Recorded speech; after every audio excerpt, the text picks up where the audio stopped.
Olá, pessoal, tudo bem? Eu sou a Mariana, médica do Serviço de Controle de Infecção Hospitalar aqui do Hospital Municipal de Paragominas. Iniciamos nossas atividades aqui recentemente e estamos começando com algumas medidas, dentre elas o programa de gerenciamento de antimicrobianos, que é um programa que serve tanto para a segurança do paciente, que é a parte mais importante, mas também para auxiliar a assistência no cuidado com o paciente, nos protocolos de antibióticos e tudo mais.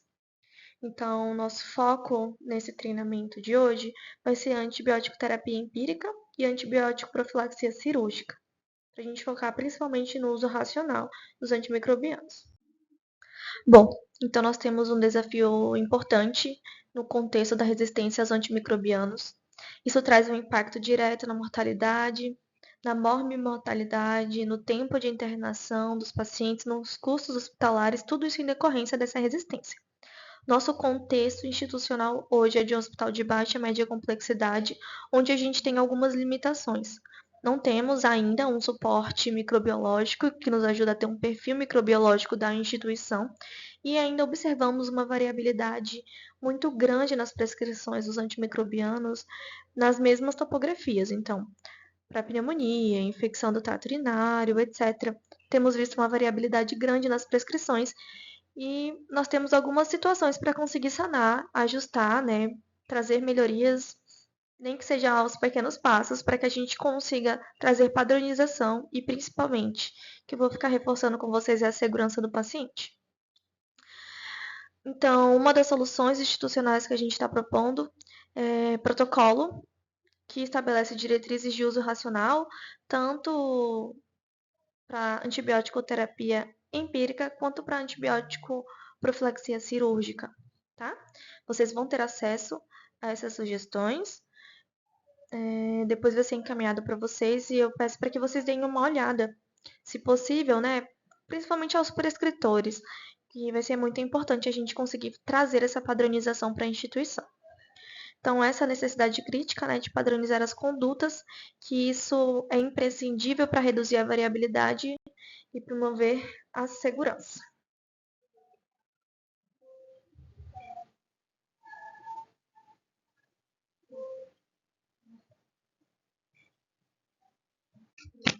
Então, o que é o PGA no final das contas, né? Ele é um programa de gerenciamento de antimicrobianos, onde a gente tem alguns componentes em que a gente tenta diminuir, né, ou tentar barrar o aumento da resistência dos micro-organismos aos antibióticos que a gente tem hoje em dia. A gente tenta tratar de forma efetiva as infecções, otimizar o uso dos antibióticos, promover mudança de comportamento, proteger o paciente do uso desnecessário de antimicrobianos, combater a seleção e disseminação dos micro-organismos multiresistentes.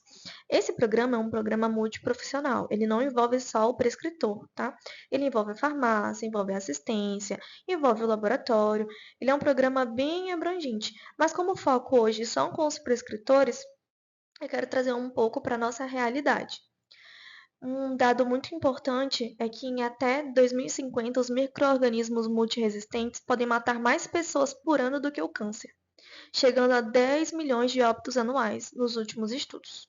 Então, é um tema muito importante, muito relevante, que às vezes acaba passando como banal. Falo isso por mim mesmo, antes de, durante a faculdade, nos primeiros anos de formação, às vezes a gente, tá naquele contexto e tudo, mas é importante a gente trazer isso para perto, para nossa realidade. Eu queria falar com vocês um ponto muito importante que eu acho legal da gente frisar, que é em relação à sociologia da prescrição. Essa é uma barreira comportamental e cultural que muitas vezes é o que mais induz o prescritor a cometer alguns. Mesmo ele sabendo o correto, né, sabendo o que é melhor para o paciente, às vezes por algumas pressões externas, principalmente, ele acaba cedendo ao que o paciente pede, e acaba prescrevendo um antibiótico sem indicação clínica no momento, né? Então, a prescrição ela não é influenciada só por critérios clínicos e técnicos, mas também por fatores comportamentais, culturais, organizacionais, que trazem esse impacto direto na adesão às boas práticas. Então, muitas vezes, incerteza diagnóstica traz, né, isso, o medo de desfechos adversos, acaba fazendo uso de antibiótico de amplo espectro, mesmo muitas vezes não tendo a necessidade, sem suspeita de infecção bacteriana, né? Às vezes, vou tentar colocar esse antibiótico aqui para prevenir, melhor prevenir do que remediar. Não necessariamente. Se não tem critério, não tem sugestão de infecção, vai trazer mais mal do que bem.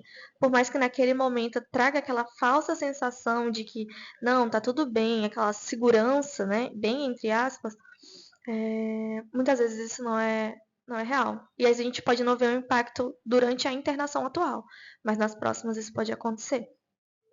Como eu falei também, muitas vezes pela expectativa do paciente, tem aquela pressão implícita, sabe? Aquele jeito daquela mãe mais complicada, né? Acompanhante, que às vezes vem, insiste, mesmo sabendo que é um quadro viral, que é autolimitado. E muitas vezes o prescritor acaba cedendo, até para não se indispor, e eu entendo totalmente, né?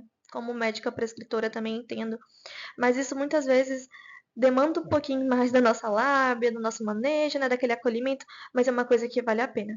Vale a pena, por mais que perca assim, uns 2, 3 minutos a mais, isso tem um impacto direto no paciente no futuro e também de uma forma global. Isso impacta até em você. Futuramente precisar de um antibiótico, se a gente continuar assim, vai chegar uma hora que eles não vão mais funcionar. Então isso impacta na nossa vida também. Outra coisa importante para a gente levar em consideração na sociologia da prescrição é a inércia clínica e a etiqueta da prescrição. Então, às vezes, tem muita resistência do médico prescritor, que está ali assistindo o paciente no dia, de fazer a descontinuação de um antibiótico ou de fazer algum ajuste na dose. Mesmo diante de evidências que comprovam que o paciente não está com uma infecção bacteriana ou já teve melhora clínica e laboratorial.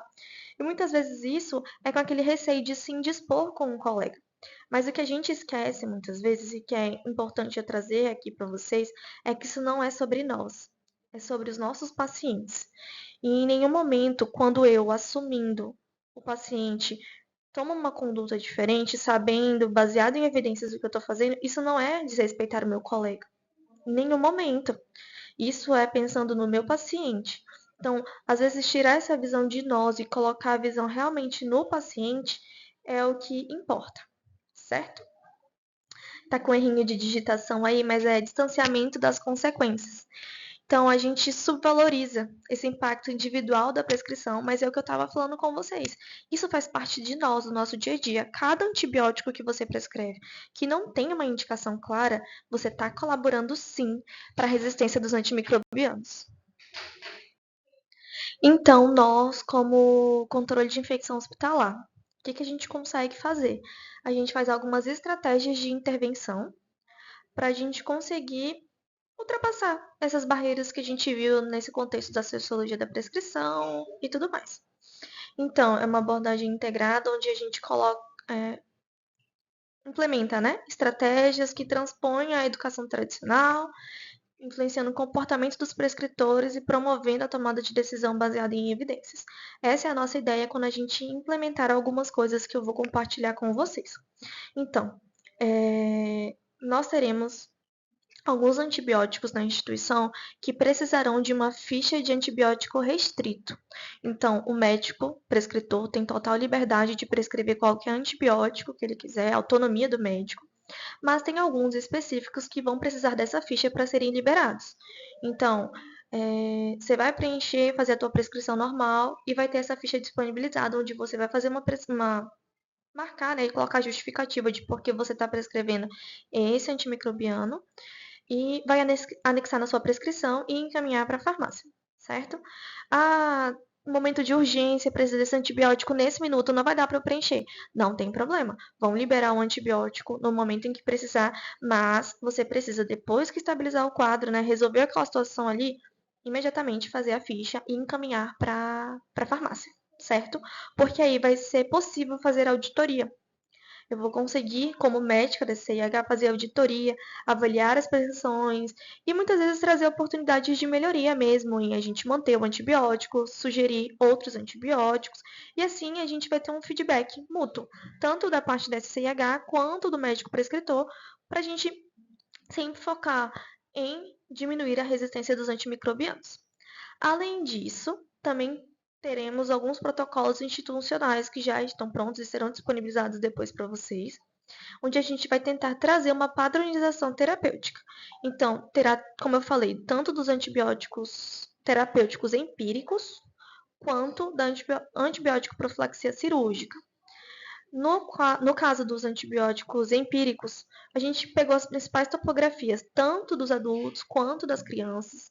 Está atualizado com as últimas diretrizes, tem as referências lá também, caso vocês queiram confirmar. E assim, caso o médico prescritor queira tomar alguma outra conduta, não tem problema. Só precisará de uma justificativa também, principalmente no prontuário, né? Para que a gente entenda a tomada de decisão e consiga, entendi por que ele está fazendo isso.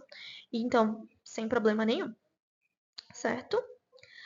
E também a gente conseguindo fazer essas estratégias, a gente consegue trazer um reforço positivo e reconhecimento das boas práticas. Então, valorizar as condutas adequadas, fortalecer a cultura institucional de prescrição racional e tudo mais, certo? Alguns pontos importantes, né? Boas práticas no contexto da prescrição, não só de antibióticos, mas na prescrição geral, que é uma coisa batida, mas que é sempre bom reforçar, né? Então, a prescrição tem que ser clara, legível, completa, sem abreviações. Afinal de contas, não é só o prescritor que está vendo, também é visto pela farmácia, é visto pelo técnico, pelo enfermeiro, e às vezes, dependendo da letra, a gente não consegue entender muito bem. Então, acredito assim que todo mundo já entende muito bem isso, né? Já é uma coisa muito bem consolidada, é só para reforçar mesmo. É, outras coisas importantes, sempre deve conter na prescrição, né? A identificação do paciente, qual medicamento está sendo usado, o nome do medicamento, a dose, a via de infusão, o intervalo e a duração. Principalmente nos antibióticos, é muito importante que a gente inicie o antibiótico já com uma data de término. Não é aquele negócio de coloquei um antibiótico, vamos ver como é que vai dar. Não é bem assim, porque a gente consegue avaliar, de acordo com os dias de uso, se o paciente está respondendo ou não, se a gente vai escalonar ou descalonar, se a gente vai ajustar. Tudo isso é muito importante. Então, saber o dia que começou e o dia que vai terminar e deixar isso na prescrição é importante. Eu fiz uma alteração na ficha de prescrição que falta só ser validada pela diretoria técnica, que vai ajudar vocês nisso, porque já vai ter um campozinho para colocar, né, essas informações certinho. E isso tem que ser colocado não só na prescrição, gente, mas também no prontuário. E é importante reforçar, como eu falei, é uma coisa que, né, vocês já sabem, todo mundo sabe e tudo mais, mas a gente precisa reforçar. O prontuário é a nossa segurança, é a nossa proteção. Então a gente precisa colocar as informações necessárias lá no prontuário. Deus me livre e guarde, aconteceu alguma coisa que a gente sabe que é inerente à nossa profissão, a gente se protege com prontuário. Chega processo, tudo é no prontuário que a gente se protege. Então é importante deixar essas informações também no prontuário, certo? Então, na hora de prescrever os antibióticos em si, a gente tem que ter algumas perguntas em mente. Qual o sítio da infecção? Qual é a provável etiologia? O perfil microbiológico local a gente ainda não tem, mas entender mais ou menos no contexto do Brasil, né, quais são as bactérias, o que a gente tem de resistência também é bom. Se o paciente fez uso recente ou não de antibiótico, porque isso influencia sim na decisão da medicação que a gente vai fazer.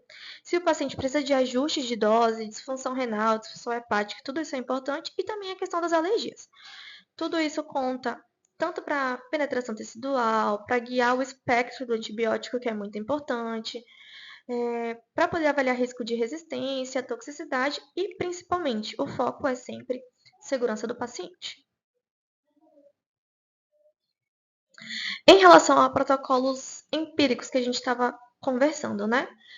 O ideal é sempre. A gente precisa, muitas vezes, um paciente está crítico, precisa iniciar antes de ter uma cultura. A gente ainda não tem cultura na instituição, mas a ideia é vai chegar esse momento, então O paciente chegou com uma infecção do trato urinário. Antes da primeira dose do antibiótico, já vamos coletar a cultura, iniciar o antibiótico empírico, até sair o resultado e a gente conseguir fazer o ajuste. Essa é a ideia. Que depois a gente consegue descalonar conforme o perfil de sensibilidade.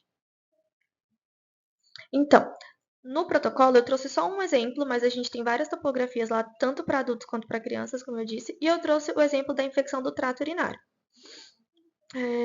Quadros de bacteriúria sintomática. A gente não trata de forma rotineira.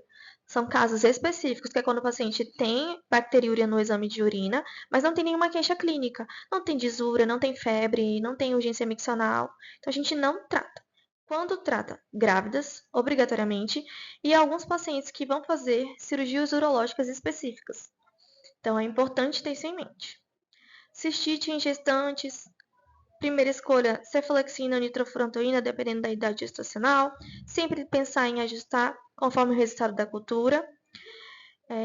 Depois de 1 a 2 semanas do término do tratamento, é sempre bom repetir a urocultura. Ah, mas a paciente não está mais aqui.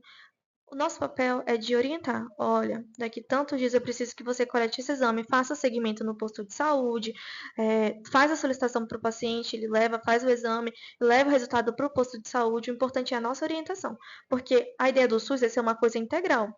A gente não vai ter controle de tudo, né, em relação ao paciente, mas a gente vai orientar e vai confiar no sistema, que é o que a gente tem que pelo menos tentar. Outra coisa importante na cistite em gestantes, que é uma coisa que a gente ainda usa muito, mas que eu quero trazer para vocês, não sei até que ponto vocês já sabem, né? Mas a amoxicilina empírica não está sendo muito mais usada no tratamento das cistite em gestantes, porque está tendo uma taxa de resistência muito alta na E. coli. Então não vai fazer diferença. A ideia é que a gente consiga ajustar justamente para esse perfil do Brasil que mudou. E tu não complicada. Intra-hospitalar, ceftriaxona. Primeira escolha. Possibilidade de descalonar, aí a gente troca para fosfomicina, nitrofurantoína, que também é uma possibilidade, e sempre pensando em ajustar conforme o resultado da cultura. Quando a gente pensa no descalonamento, a gente pensa principalmente na deshospitalização. Então, comecei a ceftriaxona, o paciente respondeu muito bem, 48 horas, 72 horas, maravilhoso, o quadro clínico resolveu, não está mais com queixa. Ok, então vamos lá, vamos descalonar e deshospitalizar. Essa é a ideia. Até porque o nosso arsenal atual de antibióticos via oral ainda é pequeno. Mas sempre é uma possibilidade, tá? Sempre tem em mente que antibióticos via orais, eles são uma possibilidade. A gente vai conversar um pouquinho mais sobre isso lá na frente. Terminando, né, o quadrinho. E tu complicada. Quando a gente tem pielonefrite, quadros assim em que já progrediu da bexiga. E também as infecções associadas ao catéter, né? Temos as opções da ceftriaxona. Temos a opção da ceftriaxona, como eu estava falando, né? Temos também o ciprofloxacino ou levofloxacino. Tudo isso vai depender do tipo de paciente. A gente sabe que em pacientes idosos a gente evita levofloxacino pelo risco de ruptura de tendão, risco de queda, risco de fratura. Perfil do paciente que é um atleta, por exemplo, também aumenta o risco de rotura, então a gente tem que pensar nesses pormenores dos antibióticos para poder fazer uma escolha. Ah, não, paciente jovem, está respondendo super bem, iniciei aqui uma paciente pela nefrite, iniciei o tratamento 48 horas, a paciente está respondendo muito bem, consigo descalonar para cipro, deshospitalizar. Então, essa é a ideia. Não tive resposta com o primeiro esquema que a gente iniciou. A gente pode procurar outras alternativas. Tazocin é uma opção, não temos padronizado no hospital, mas também temos outras opções por enquanto, né? Tem o Cefepime, idealmente. Não respondeu, fiz Cefepime, o paciente não está evoluindo, a nossa última escolha vai ser o Meropenem, esperando a cultura, né? Pacientes que estão com catéter, né? Catéter vesical. Fazemos a troca desse catéter sempre? Não necessariamente, tá? Depende muito do paciente, da indicação do uso do catéter, muitas variantes em que, caso vocês tenham alguma dificuldade, vocês sempre podem me procurar. Procurar no WhatsApp, procurar pessoalmente, e a gente vai conseguindo definir esses pormenores. Bom, então, em relação à revisão e descalonamento, né? Uma coisa que a gente tem que ter em mente é a reavaliação sistemática de todos os pacientes que estão em uso de antibiótico. dentro de 48 a 72 horas.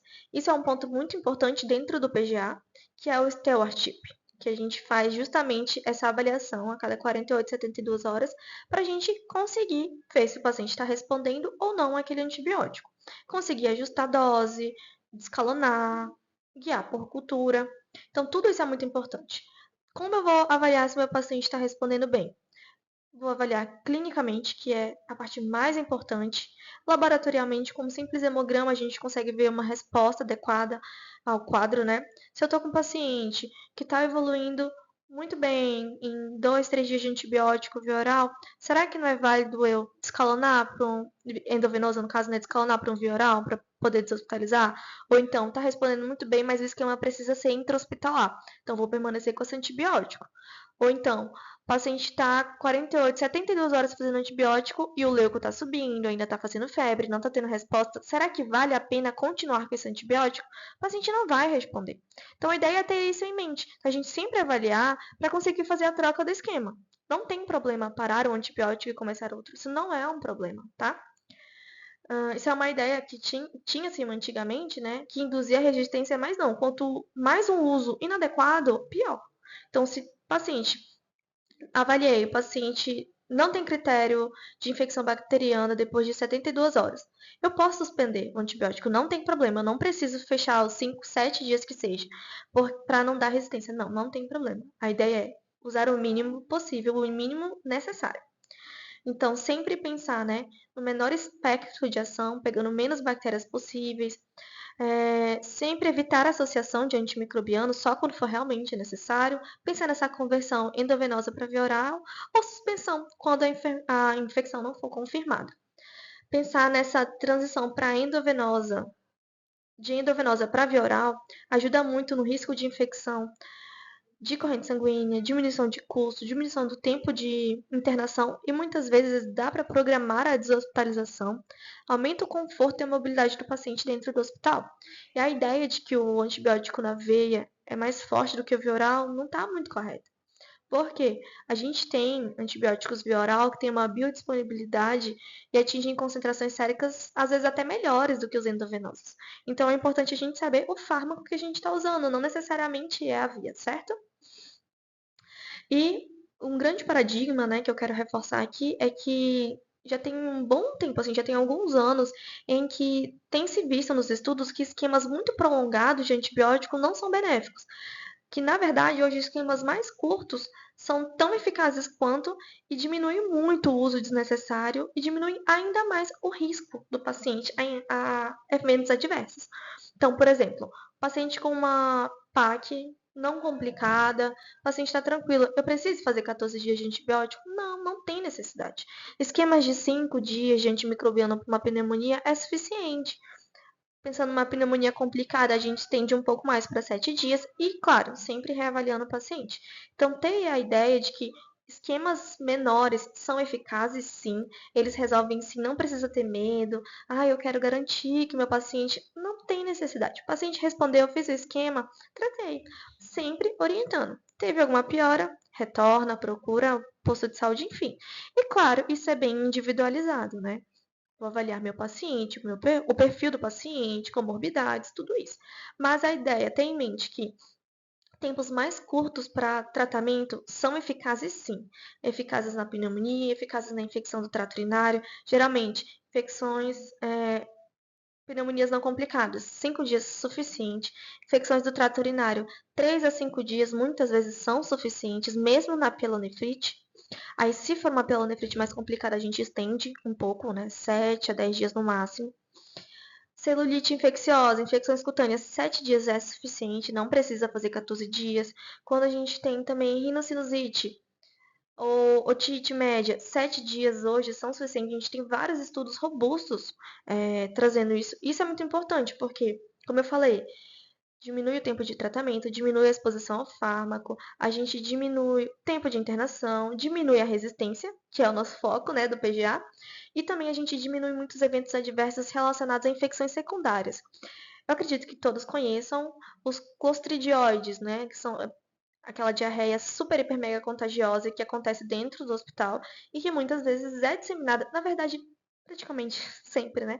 Ela é disseminada pelo uso de antibióticos irrestritos. É uma complicação do uso de antibióticos. E é algo muito grave, porque os saneantes normais de limpeza, eles não matam essa bactéria. E pode trazer surto, sim. Então é muito sério, né? A gente ter isso em mente ajuda muito a gente a conseguir guiar certinho o tratamento.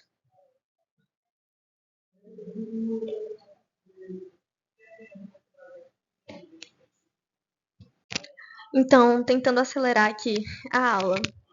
Essa parte da política dos antibióticos restritos eu já falei um pouco com vocês, que é justamente para ter o controle e a justificativa clínica, né? Então, serão alguns que vão entrar, vai ser ampicilina, gentamicina, meropenem, vancomicina inicialmente, onde a gente vai promover o uso racional desses antimicrobianos.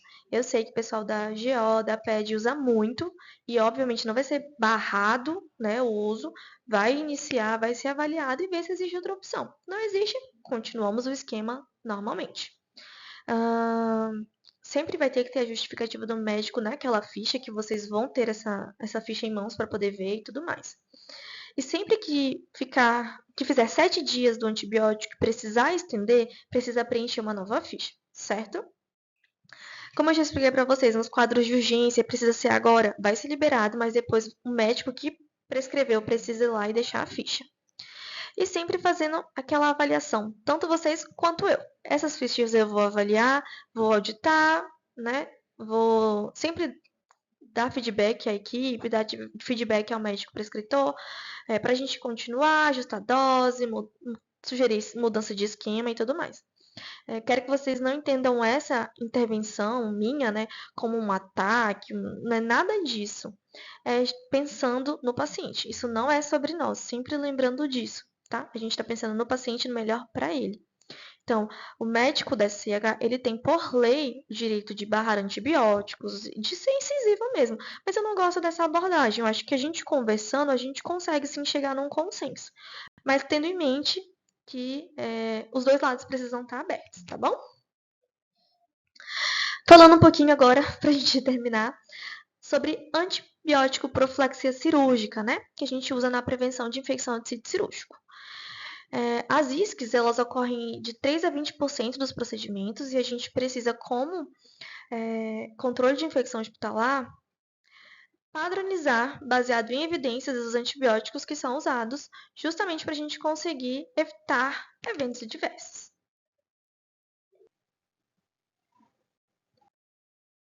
Certo. Falando rapidamente sobre o potencial de contaminação cirúrgica, né? Cirurgias limpas são aquelas que não têm penetração de tratos, então muitas vezes estereoscopia, mastectomia, etc. Cirurgias potencialmente contaminadas. Esterectomia abdominal é quando a gente já tem a penetração em algum trato, mas sem contaminação significativa durante a cirurgia. Cirurgias contaminadas já são aquelas que fazem traumas em tecidos que são bem colonizados, que vai ser difícil fazer um controle ali da disseminação dos micro-organismos, né? Então, geralmente, cirurgias de cólon, fraturas expostas, etc. E as cirurgias infectadas são aquelas que têm pus. Então, qualquer cirurgia em que tiver pus, a gente já considera como infectada. Para que isso é importante? Saber. Porque assim a gente consegue avaliar os antibióticos profiláticos, consegue avaliar o tipo de cirurgia, porque, por exemplo, o paciente vem com uma infecção de sítio cirúrgico, a gente precisa rastrear o que aconteceu, porque a ideia é a gente diminuir o máximo possível, não tem como chegar a zero, né? Mas diminuir o máximo possível os quadros de infecção de sítio cirúrgico. Então, a gente vai rastrear o que aconteceu. Ah, será que foi o tipo de cirurgia já estava inerente, já ia acontecer de qualquer forma, mesmo a gente sabendo que tem como evitar ao máximo, às vezes acontece. Ou então, será que foi esterilização? Será que foi manejo intraoperatório? Será que foi durante o curativo? Tem muitas variáveis. Então a gente precisa sempre conseguir ter a noção de qual é o tipo de cirurgia para que a gente consiga instaurar um antibiótico correto e muitas vezes até o antibiótico terapêutico depois, certo? Então, as nossas medidas como SCIH e mostrando para vocês sobre essas prevenções de isques, né? Então, no pré-operatório, sempre reduzir o tempo de internação, né? Sempre internar o paciente no tempo mais próximo possível da cirurgia. Eu sei que no hospital tem uma rotina, mas é importante a gente ter isso em mente. Sempre tratar as infecções ativas antes da cirurgia, principalmente cirurgias eletivas, né, que não tem necessidade de fazer uma cirurgia com o paciente com uma infecção. Consegue adiar para depois. Então, a gente tem o protocolo de banho pré-operatório, a tricotomia também. O ideal é que seja feito no centro cirúrgico, mas fora da sala cirúrgica, a gente está vendo como é que a gente vai fazer, porque ainda não temos RPA. E o ideal é que sempre seja com tricotomizador. Até porque a tricotomia hoje, ela, como acredito que todos vocês saibam, ela é indicada somente no momento, assim, no local específico em que o médico vai precisar fazer incisão, etc. Alguma coisa que vai atrapalhar durante o processo cirúrgico. Então, assim, preciso fazer tricotomia aqui, porque senão não vou conseguir fazer incisão, não vou conseguir manipular, ou então porque senão não vai conseguir colar o eletrodo. Então, é nesses momentos em que a gente indica a tricotomia, certo? Que a gente, assim, fazendo a tricotomia abrangente, a gente aumenta muito o trauma. Trauma da pele mesmo, né? E aumenta muito a exposição do paciente. Aumenta infecção de sítio cirúrgico. Então, isso tudo é bom ter em mente. A ideia é que a administração do antibiótico profilático seja feita em até 60 minutos antes da incisão. Então, assim, tô com uma cirurgia para fazer. Se eu fizer 3 minutos antes da incisão, tá ok. Se eu fizer 1 minuto antes da incisão, tá ok. Só que precisa ser em 60 minutos, certo? O ideal é que seja realizado pelo anestesista. A gente vai mudar esse fluxo de novo. Quem vai prescrever o antibiótico profilático, de acordo com o protocolo, a gente instituiu junto com a diretoria técnica que vai ser o médico auxiliar. Ele vai prescrever, né, o auxiliar do cirurgião. Ele vai prescrever e o anestesista vai ter a função de infundir durante a indução anestésica. E ficar de olho também, o anestesista vai ficar de olho nos momentos de repique. Então, por exemplo, tá sangrando muito, mais de 1 litro, ou então o tempo da cirurgia se estendeu mais do que a meia-vida da droga, então aí a gente pensa em fazer novos repiques da dose para conseguir manter uma concentração sérica boa do antibiótico. Então, o antibiótico também tem uma duração específica. É para ser usado intraoperatório. A ideia do antibiótico profilático é a gente diminuir a carga bacteriana da pele. Ponto. Não serve para necessariamente tratar. Tem alguns casos em que a gente tem pacientes colonizados, tem um fluxo específico, mas é ali na pele. Então, a nossa ideia é diminuir a microbiota lá, ou então, nos casos urológicos, né, diminuir na uretra.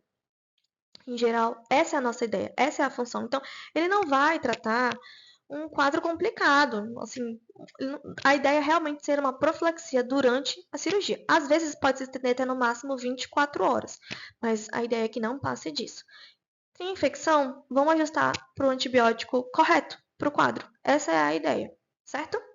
E a gente tem o bundle. O bundle ele vai ser uma ficha, né, que vai ser preenchida também pelo médico auxiliar do cirurgião. Ele vai ter duas funções importantes, que vai ser prescrever o antibiótico profilático e fazer o preenchimento do bundle, porque assim a gente consegue fazer a rastreabilidade da infecção. Então ele vai fazer esse preenchimento, são só 2 quadradinhos praticamente que precisa marcar, não é uma ficha muito grande, e a enfermagem vem preencher a outra parte. E assim a gente consegue ver como foi feito, o que foi feito, qual foi a cirurgia, o potencial de contaminação, para rastrear caso haja algum quadro infeccioso, certo?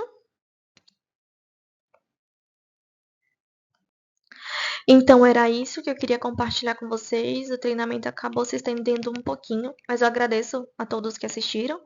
Se tiverem qualquer dúvida, podem procurar, né? Aqui a CH, a gente fica aqui numa salinha que antigamente era o cartório, que fica bem na frente da recepção central.